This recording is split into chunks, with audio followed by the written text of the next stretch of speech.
I'm going to make a video on how to make power with every single one of our punches.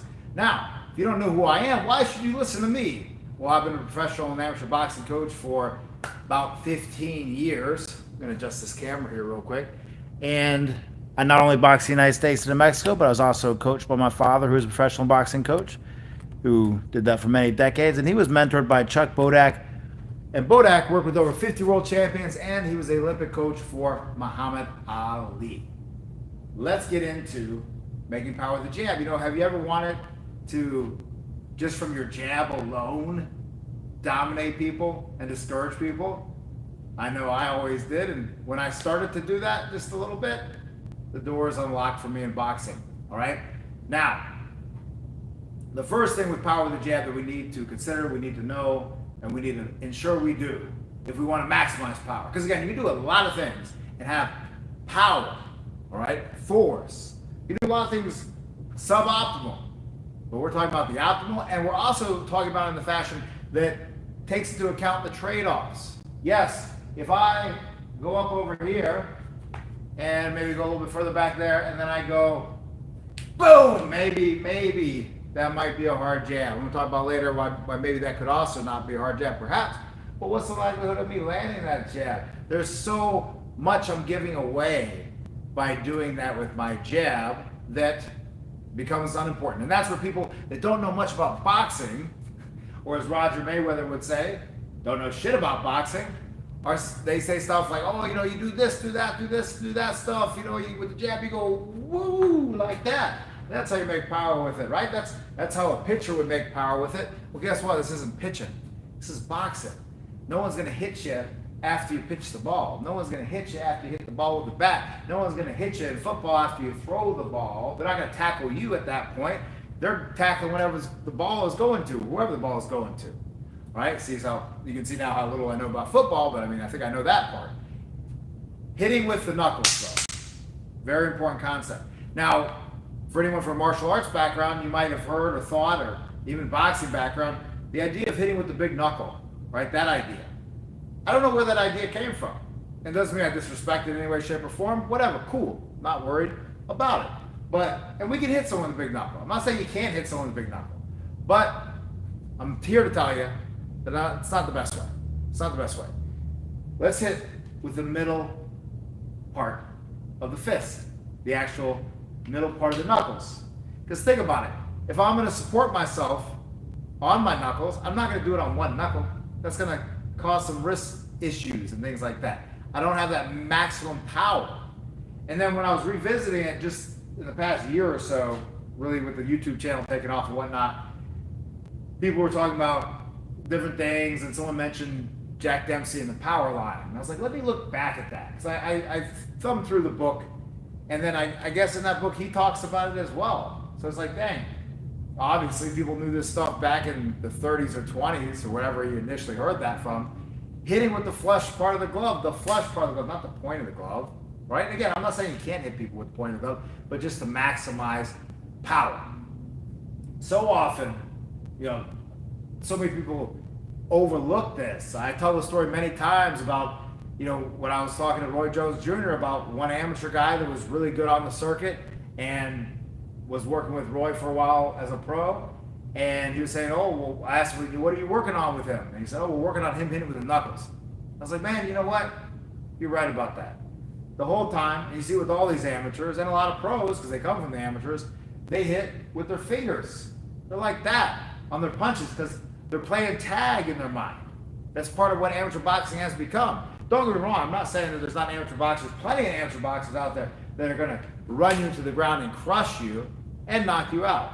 But there's a lot of that. There's a lot of fingering going on in amateur boxing, and that bleeds over into the pro boxing, all right? Even though you're not supposed to score punches hit like this with your fingers, but regardless, hitting with those knuckles changes the power. Now, besides the obvious reasons of why it changes the power, and it's better on your wrists and everything else, right, than hitting like this where it flexes back, or too far down, it flexes down, or I make the argument on that point of that knuckle, it's going to flex as well a little bit in that situation.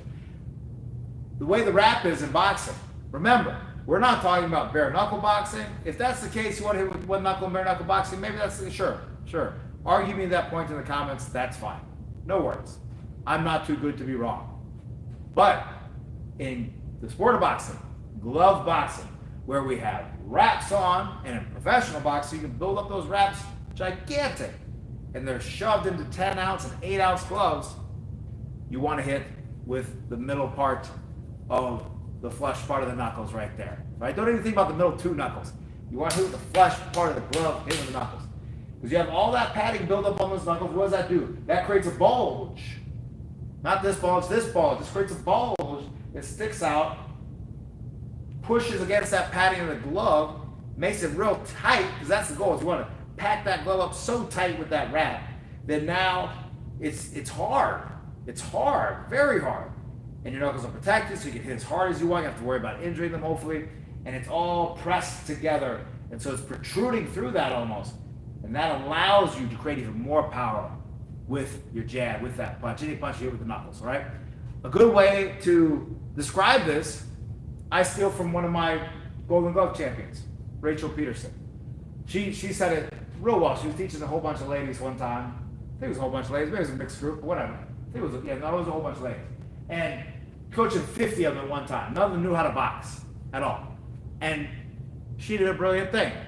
She told them all, hey guys, all right, we're all gonna punch. Now what I want you to do when we throw the one or the two, let's say, whatever it was, maybe it was the one, when we throw this straight punch, everyone take your fists, put them to the floor. Boom. Put the fists to the floor. Now how your fist is on the floor, that's how I want you to connect your punch. And I happened to hear that and I was like, man, her nickname's Petey. I said, man, Petey, that's a good analogy. I like that right there. That's a good tool for someone to kinesthetically feel exactly how they're supposed to hit. Because when people hit, we're made to slap, and people throw punches like this and all the time, and that translates into boxing.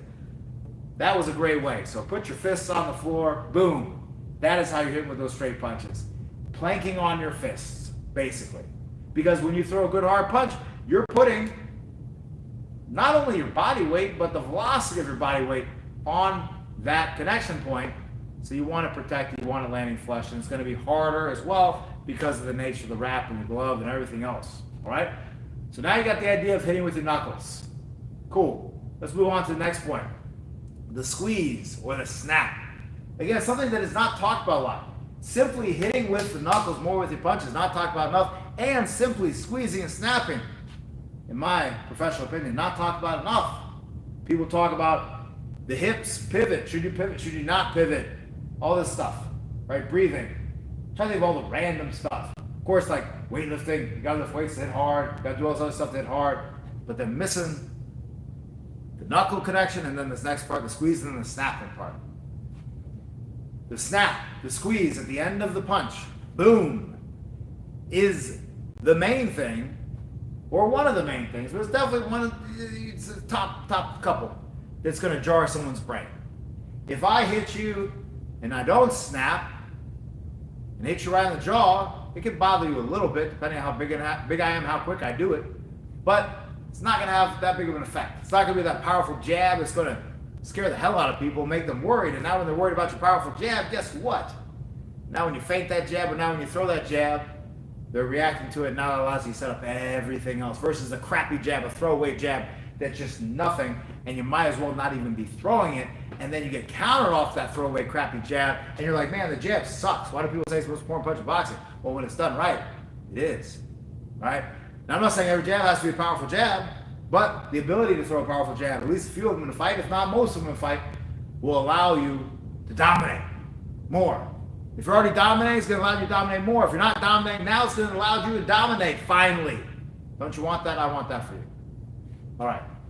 Now, that jar, that snap, that's going to shake the brain and the skull, because what's a concussion? It's when the brain bounces in the skull. Bam. That brain bounces in the skull. Boom. That's going to hurt them. That's going to rock them. And like we saw in that last fight, sure, the guy wasn't prepared in the right matchup for Charlo. But we saw in that last fight recently where Charlo, on the undercard of the Caleb Plant fight or whatever, the jab concussed the opponent. The jab concussed the opponent, rocked the brain, and set up everything else. Beautiful stuff. The guy was staggering from the jab. All right. So snapping. You're gonna draw the break. Turnover at the end. All right. Let's talk about the turnover. Some people talk about pouring out a cup of coffee, and I'm not gonna tell you that if you pour a cup of coffee, you actually pour out a cup of coffee. What the hell are you doing? But is bad or not gonna work? I'm not gonna tell you that. But I think it's overkill. It's not needed. It puts the shoulder joint in a really weird place. It's not necessary. I think those things, I think so many things that are common sayings or analogies or examples or tools for teaching come out of certain places and then they get expanded upon and then they kind of end up off in the woods. Pour out the coffee cup. Probably said to people when they were punching like this. So therefore they end up more like that. Cool. I know there's been plenty of times where I've been coaching someone and I've told them to do something that is the extreme version of that something just to get them to do the thing a little bit. So an example, let's say someone's always dropping their hand. You might tell them, put your hand up here. Now when they go to put their hand up there, they put it here, which is where you actually want it. So remember that some of these things that then just get repeated might not be the actual thing. The actual thing, in my professional opinion, line it up, palm facing floor. Boom. That's all you need. And that does all the other things that we need for the jab to do. But that turnover at the end is great because we get that snap, that squeeze, and that turnover. That's going to add a little bit extra velocity to the end of the punch. That little extra velocity is going to create a little more of that jarring sensation, that snap, and that power that we want. Beautiful thing. And it can also, theoretically, I haven't actually, it's very hard to see this cut somebody, but people say it can cut people, and I'm willing to accept that idea. That's a good thought. That turnover, that twist at the end can help cut someone, possibly. Definitely it's possible. Now, the whip idea. So with shooting out that jab, of course, you think of many great fighters where they kind of whip it out there. Part of a whip idea, too, is that you're kind of backhanding and then connecting with the knuckles at the end. Backhanding, connecting with the knuckles. Backhanding, connecting with the knuckles. That whip. But there's also another idea to that whip that's important as well that I'm going to talk about in just a second in the next section. But that whip at the end is now, again, utter relaxation, going to create that snap at the end. And it's backhanding the punch and then at the end, turning it over. So instead of turning out the coffee cup to try and get more twist, we're actually backhanding until the bitter end, and then we're getting that snap turnover at the end. I find that's more effective, and I find that is going to create the jab that is going to make people respect your jab. And save you a lot of energy too. It'd be hard to see coming. It looks like you're about to slap in the back of the face or back of the hand, but then you turn over right at the end. It's a beautiful thing. Shoot it from low, whatever, but even shoot it from here. Now, along with the whip is the sound. With a good jab, we want to have that crack at the end, that snap sound. We have that snap sound at the end. That means what? It means that we're getting the whip, the snap, the turnover right at the end of the punch. Not before doing this and then shooting it out or squeezing before it goes, things like that, pushing. If you're pushing your jab, it's not going to snap. It's just going to be kind of like a thud, not much of a sound. But that real crack sound is going to come from you being loose and snapping that jab out there and jarring at the end. Once you get it right, once you feel it right, once you feel it on the mitt, once you feel it on your fist when you hit, you know the difference. It's a world of difference. It's not just the sound, it's the sound with the hard, sharp feeling right at the end. It's a great thing, it's a beautiful thing, it's one of the best things. Now, let's talk about the arm position, or the arm lining up at the end of the punch. Because we're going to talk about arm position in a second, but we're going to talk about the arm lining up at the end of the punch. The elbow position. So when that jab lands, ideally, we're not having it land like this. We are popping the elbow, boom. Which is, again, another reason why I think of the analogy coming about with the coffee cup, right? Because it's hard for me to pour out a coffee cup and keep my elbow down, right? We want to pop it up. So that's a good thing. It's a good way to kind of teach one to do it. But look, I can do this and go boom, like that. Those things can move independent because there's a wrist there that changes it, right? I'm not stuck like this, and then the only way I can get this thing over is to do it like that, okay? popping up the elbow, lining it up so everything is behind it, and that helps you with that snap and that power and that pop at the end, the jarring of the brain.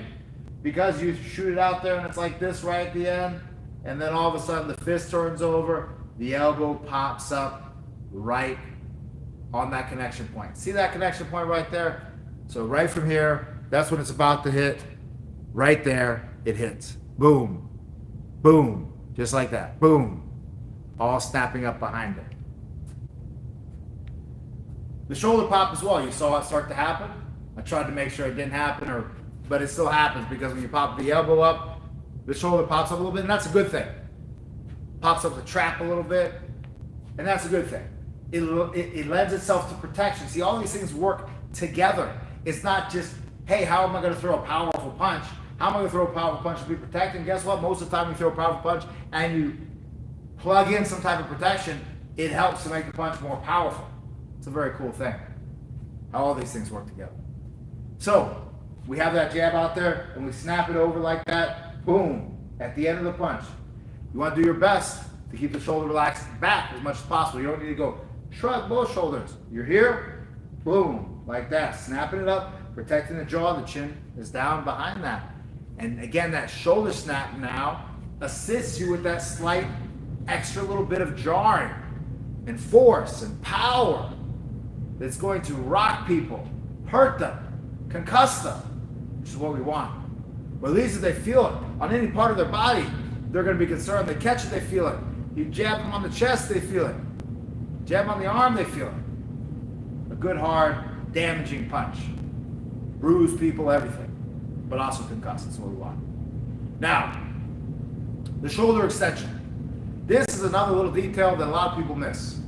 Or at least I see a good amount of people miss when they're building up their background as a boxer. That's something I know I miss.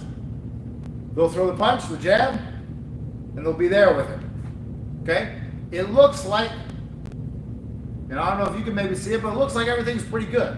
Right? Everything's pretty good with that alignment. But what am I missing? Look at that. They're here with it versus here with it. Here versus here. It's one of those little nuances again from here to here, but then from here to there. Extending the jab out there is not like bench pressing for two reasons, or three reasons. It's not a push, so there's not all this muscular tension the whole time. All right, that's one thing. Second, and you're not gripping the whole time. The second thing is that unlike a good bench press, you want to keep the shoulder blades back. You want to keep the shoulders in tight. You want to keep all this protected because you have a lot of weight on it. So you press like this. You don't press like this. See that? But you do shoot out that jab like that to help you increase the range of it as well as the pop. It helps you in many ways with the jab.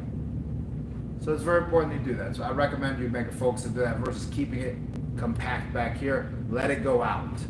Add some range to it. Add some power. Little detail you might not have ever thought about. Now, with the jab as well,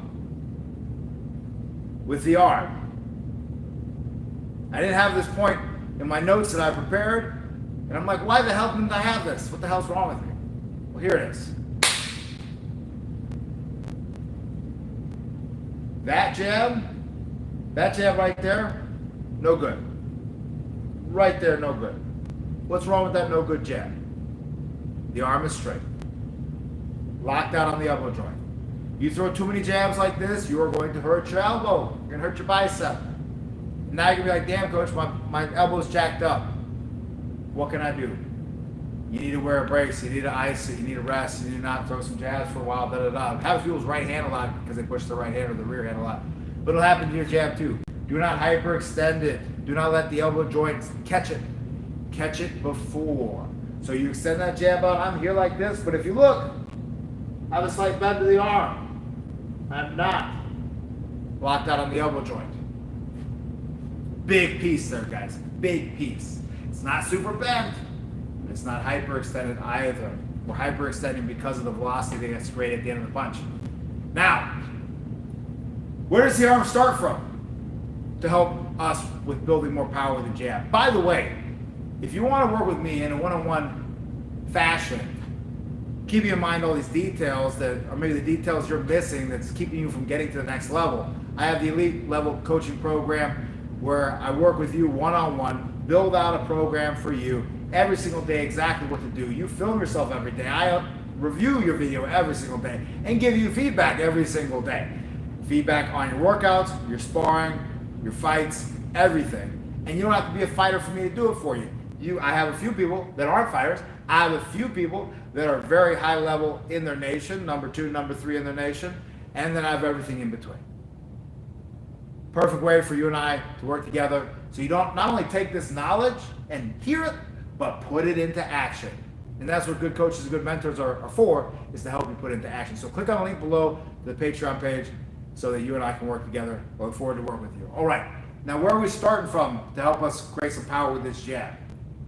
The more the relaxed position we have, the better. The more we're in a tight position, whether it's tightness with the arm, or tightness with the fist, obviously, or tightness with the shoulder, the more it's going to hurt us with our jab. It's going to make more of a push than a punch or a throw. We want to throw. It's like Bodak would say, throwing a punch is like throwing a baseball in a guy's face, but the difference is you catch a baseball at the end. All right? As far as conceptually, that is the truth. So we want to be as relaxed as possible. Also, as well, if there's any tension in any unnecessary places, it's going to add to fatigue factors, but then also it's going to add to inhibitory factors, right? What extends your arm? Boom. What's the muscle that does this, the extension? The tricep.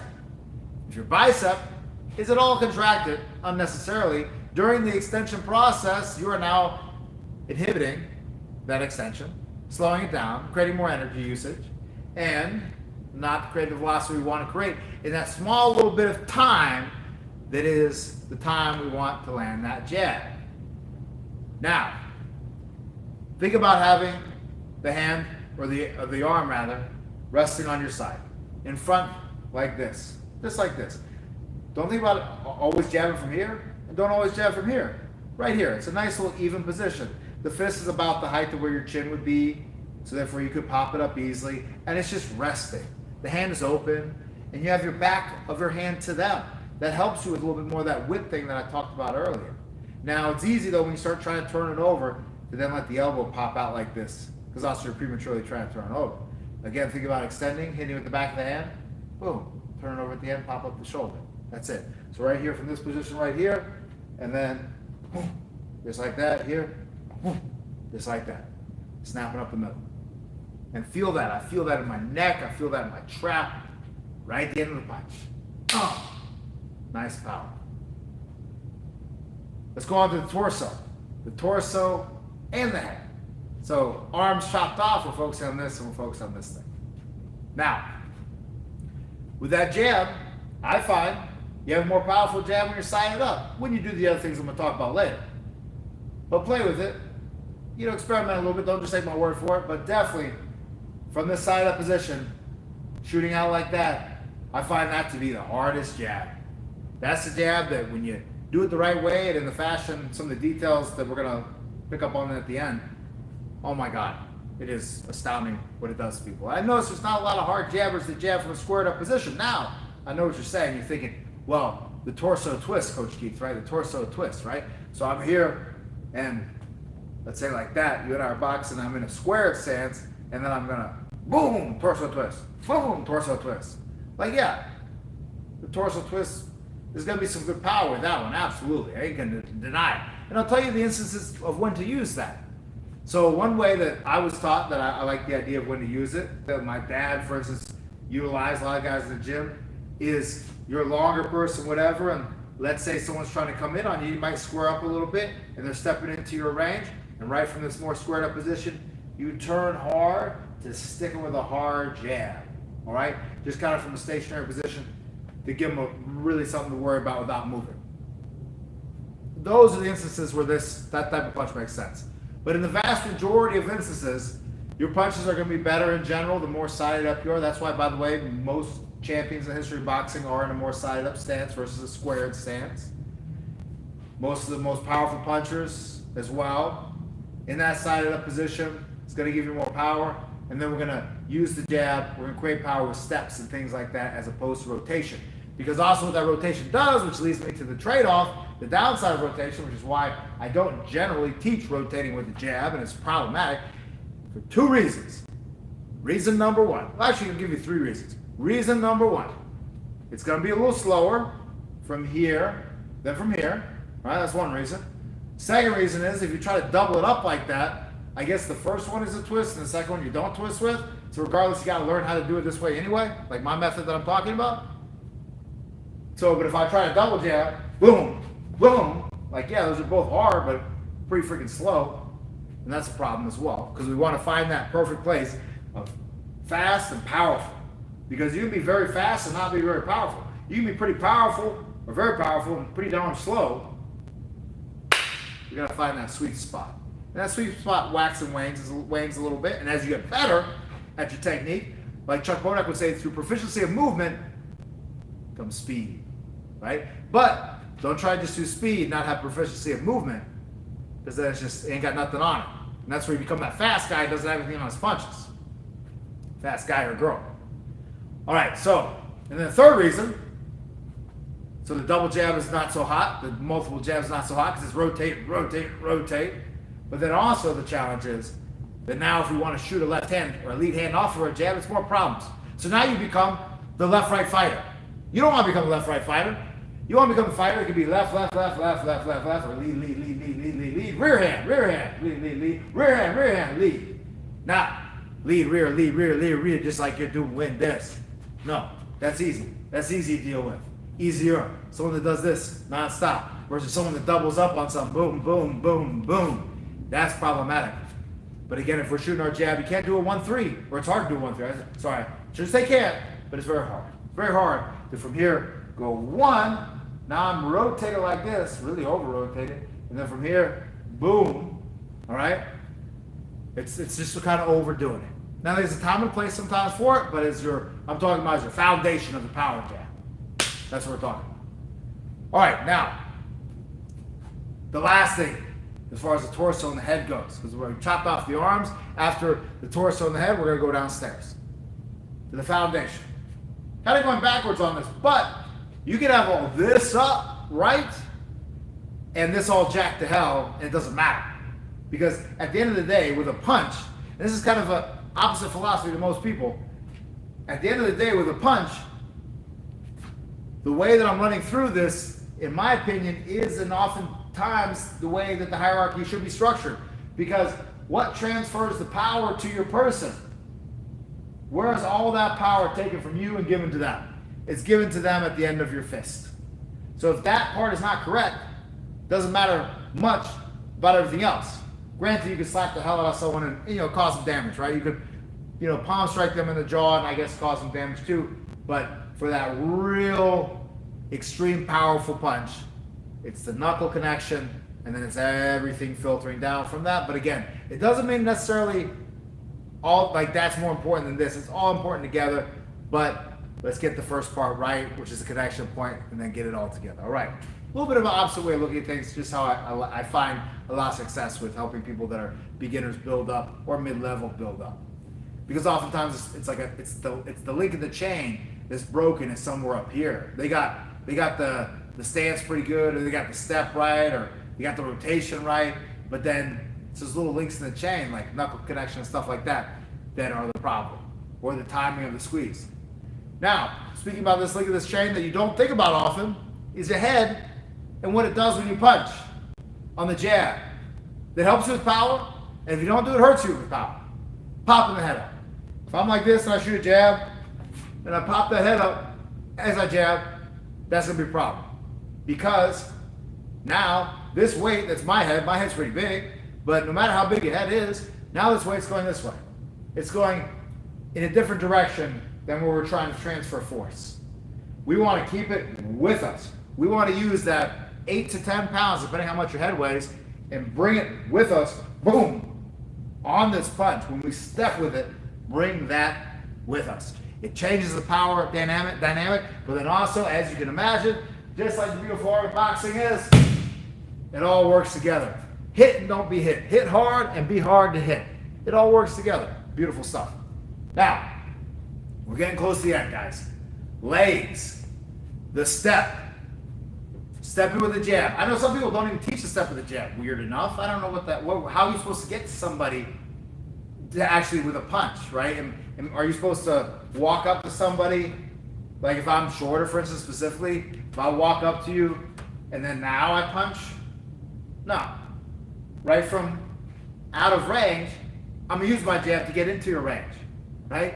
It helps you disguise the step. It helps allow you a safe way of entry. Now, granted, against a good fighter, because if you're a good fighter and you watch this, I know what you're thinking. Well, if I know Buddy's about to jab, I know the counters for the jab. Well, that's where feints come into play. That's where multiple jabs come into play. Because if it's more than one jab, you might be a little bit concerned about the counter. And also, if you're not always sure I'm going to be leading with the jab all the time, that changes it as well.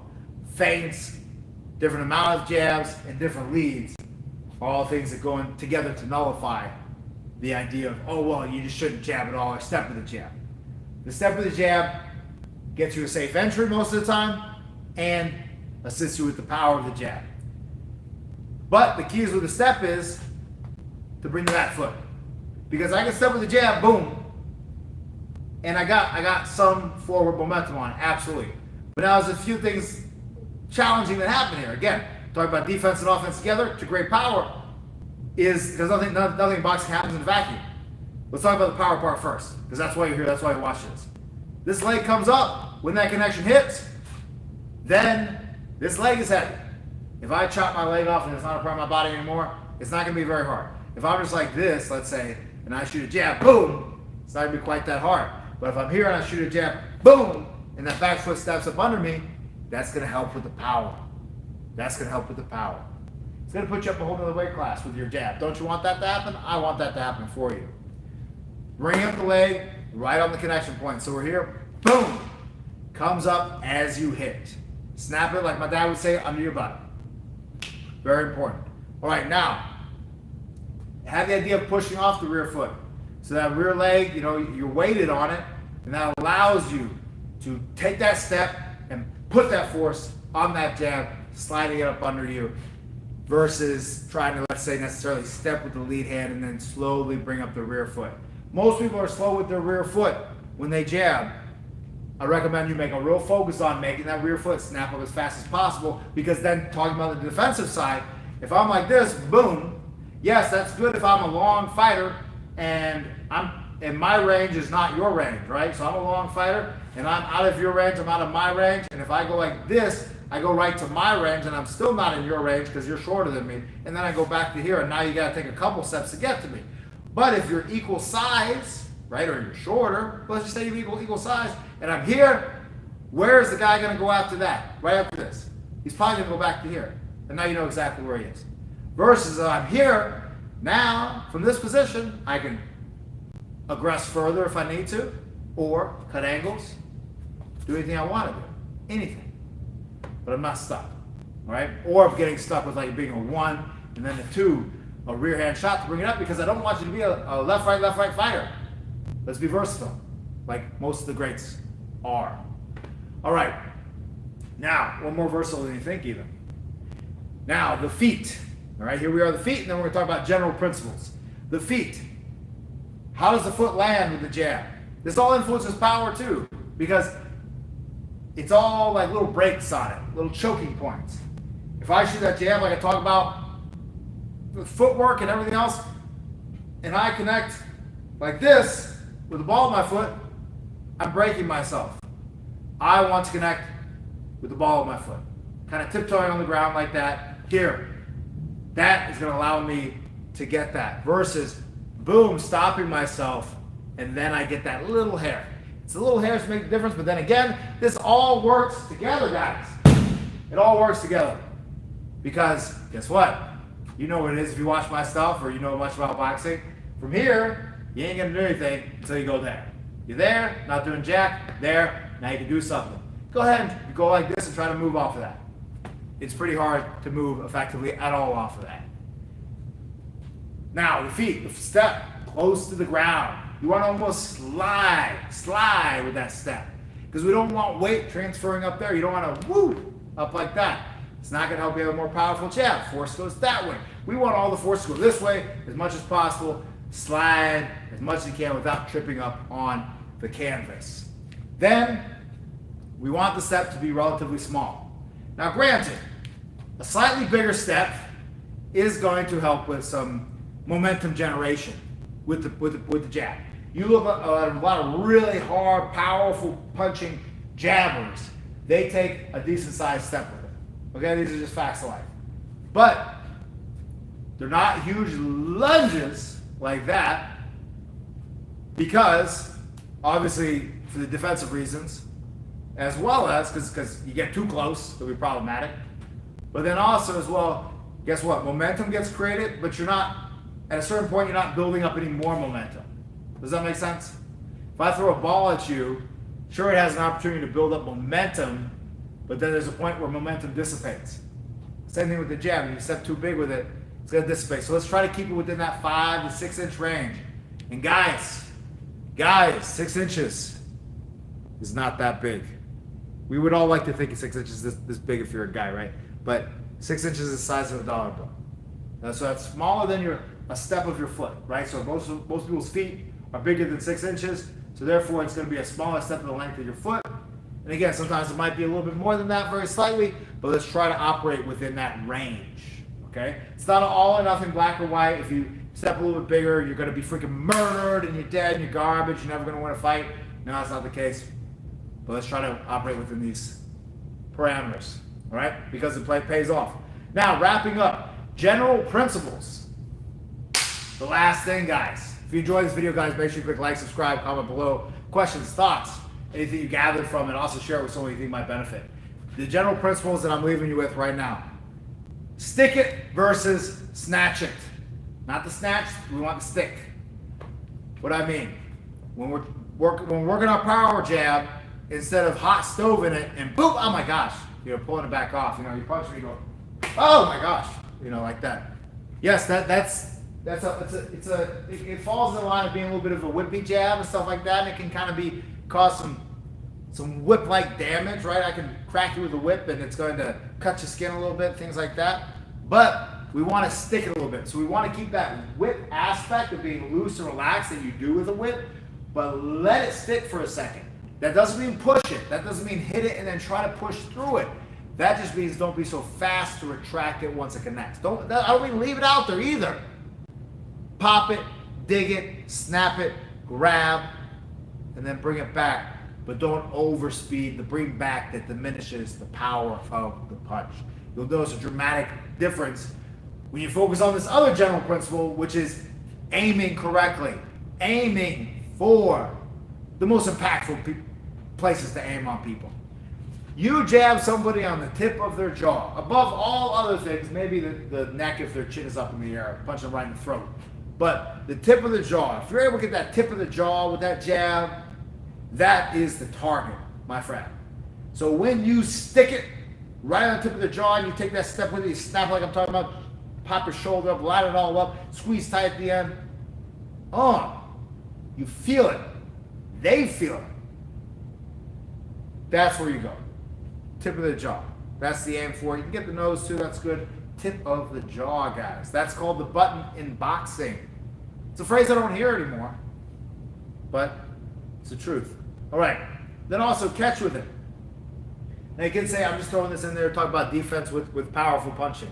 No. It actually helps with the power in a very small way. Just like the head popping up hurts you with power, the head being down helps you with power. Actually, that catch of going forward with this hand as we're stepping with our jab is a little bit more of that momentum that's coming with us, and it's a little bit of safety. I have noticed a difference with myself when I box, but also with my guys when they do that hard snappy jab and they go from here and they bring the hand in front of it helps to create a little bit more of that force. And you'll notice it make a little minuscule difference, and if we stack enough of these small minuscule changes up, man, then we got big leverage. All right, now, side mirror practice. Get in a mirror, like how I'm talking to you, watch yourself from the side. Watch yourself practice the jab from this angle here. So you can see how it's throwing, how it's landing, how its step is, everything. Very important. So you're not only practicing this way in the mirror, which hopefully you do, because mirror practice is important. Remember, there's a few different types of shadow boxing. There's technical shadow boxing where you're analyzing yourself in the mirror or someone's maybe watching you, but it's good to be able to see yourself, not to just check yourself out and be like, oh dude, look how good I look, but to actually analyze your technique. Then there's visualization shadow boxing where you're actually boxing like you're fighting someone. And then of course there's like warm up and cool down shadow boxing, which is the thing that you see everybody do all the time, where they're just loosening up, doing the thing. Now, buckle the bag. That's your goal as you practice this jab. When you throw it, you stick it, you snap it, boom, not snatch it, snap it and stick it. You want to make that goal with that slight step to buckle that bag to make that bag go boop, like that. Then the last thing is, because that's how you know you're getting a good jab together. Then the last thing is watch out when we're doing this, on the bag specifically, try to watch yourself in the mirror you can while you're on the bag, because we'll oftentimes do good things when we shadow box, and then we get on the bag and we start leaning forward, do all this other stuff. Or videotape yourself like this. This is where, again, where I've helped so many people by, they'll videotape their practice and then they look back at it and they're like, oh, wow, I didn't realize I was doing that when I spar or when I hit the bag. When I shadow box, I don't do it. But again, all these things creep in. Remember, weeds grow automatically. We have to tend our garden all the time. Watch out for the load up, for you breaking down on the back leg before you go. Or more typically, actually, people will do this one. They'll lean forward a little bit before they jab. So they're here, they'll go boom, like that. Because they're trying to build up that force. Watch out for all those things. The less the jab has a tell, the more effective it will be, the more you'll land it, and therefore the power that you've gained from watching this video you're going to put into practice now every single day is going to be actually have an opportunity to hit the most beneficial areas and really do the damage that we want it to do. All right, guys. Again, click the like, subscribe if you aren't already, comment below, share this with someone that you think might benefit. Also, if you want to work with me, click on that Patreon page. Really excited to get going. And also, if there's a link attached to the video right here, I highly recommend you continue the process of learning and check out that one as well. I'll see you there.